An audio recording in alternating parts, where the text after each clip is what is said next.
And David fled from Naioth and Ramah, and came and said before Jonathan, What have I done? What is mine iniquity? And what is my sin before thy father, that he seeketh my life? And he said unto him, God forbid, thou shalt not die. Behold, my father will do nothing, either great or small, but that he will shew it me. And why should my father hide this thing from me? Is it not so? It is not. It is not so. And David sware moreover and said, Thy father certainly knoweth that I have found grace in thine eyes. And he said, Let not Jonathan know this, lest he be grieved. But truly as the Lord liveth, and as thy soul liveth, there is but a step between me and death. Then said Jonathan unto David, Whatsoever thy soul desireth, I will even do it for thee. And David said unto Jonathan, Behold, tomorrow is the new moon, and I should not fail to sit with the king at meat. But let me go, that I may hide myself in the field under the third day at even. If thy father at all miss me, then say, David earnestly asked leave of me, that he might run to Bethlehem his city, for there is a yearly sacrifice there for all his family. If he say thus, It is well, thy servant shall have peace. But if he be very wroth, then be sure that evil is determined by him. Therefore thou shalt deal kindly with thy servant, for thou hast brought thy servant into a covenant of the Lord with thee. Notwithstanding, if there be in me iniquity, slay me thyself, for why shouldest thou bring me to thy father? And Jonathan said, Far be it from thee, for if I knew certainly that evil were determined by my father to come upon thee, then would not I tell thee? And said David to Jonathan, Who shall tell me? Or what if thy father answer thee roughly? And Jonathan said unto David, Come, and let us go out into the field. And they went out both of them into the field. And Jonathan said unto David, O Lord God of Israel, when I have sounded my father about tomorrow any time, or the third day, and behold, if there be good toward David, and I then send not unto thee, and shew it thee, the Lord do so and much more to Jonathan.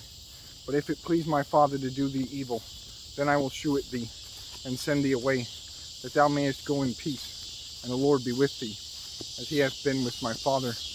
And thou shalt not only while yet I live shew me the kindness of the Lord, that I die not. And also, thou shalt not cut off thy kindness from my house forever. No, not when the Lord hath cut off the enemies of David, every one from the face of the earth. So Jonathan made a covenant with the house of David, saying, Let the Lord even require it at the hand of David's enemies. And Jonathan caused David to swear again, because he loved him, for he loved him as he loved his own soul. Then Jonathan said to David, Tomorrow is the new moon, and thou shalt be missed, because thy seat will be empty. And when thou hast stayed 3 days, then thou shalt go down quickly, and come to the place where thou didst hide thyself when the business was in hand, and shalt remain by the stone easel. And I will shoot 3 arrows on the side thereof, as though I shot at a mark. And behold, I will send a lad, saying, Go, find out the arrows. If I expressly say unto the lad, Behold, the arrows are on this side of thee, take them, then come thou, for there is peace to thee, and no hurt, as the Lord liveth. But if I say thus unto the young man, Behold, the arrows are beyond thee, go thy way, for the Lord hath sent thee away. And as touching the matter which thou and I have spoken of, behold, the Lord be between thee and me forever. So David hid himself in the field, and when the new moon was come, the king sat him down to eat meat. And the king sat upon his seat, as at other times, even upon a seat by the wall. And Jonathan arose, and Abner sat by Saul's side, and David's place was empty. Nevertheless Saul spake not anything that day, for he thought, Something hath befallen him. He is not clean. Surely he is not clean. And it came to pass on the morrow, which was the 2nd day of the month, that David's place was empty. And Saul said unto Jonathan his son, Wherefore cometh not the son of Jesse to meat, neither yesterday nor today? And Jonathan answered Saul, David earnestly asked leave of me to go to Bethlehem. And he said, Let me go, I pray thee, for our family hath a sacrifice in the city, and my brother, he hath commanded me to be there. And now, if I have found favor in thine eyes, let me get away, I pray thee, and see my brethren. Therefore he cometh not unto the king's table.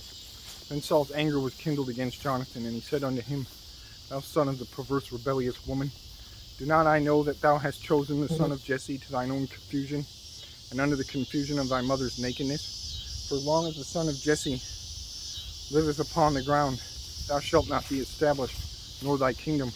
Wherefore now send and fetch him unto me, for he shall surely die. And Jonathan answered Saul his father, and said unto him, Wherefore shall he be slain? What hath he done? And Saul cast a javelin at him to smite him, whereby Jonathan knew that it was determined of his father to slay David. So Jonathan arose from the table in fierce anger, and did eat no meat in the 2nd day of the month, for he was grieved for David, because his father had done him shame. And it came to pass in the morning that Jonathan went out into the field at the time appointed with David, and a little lad with him. And he said unto his lad, Find out now the arrows which I shoot. And as the lad ran, he shot an arrow beyond him. When the lad was come to the place of the arrow which Jonathan had shot, Jonathan cried after the lad, and said, Is not the arrow beyond thee? And Jonathan cried after the lad, Make speed, haste, stay not. And Jonathan's lad gathered up the arrows, and came to his master. But the lad knew not anything, only Jonathan and David knew the matter.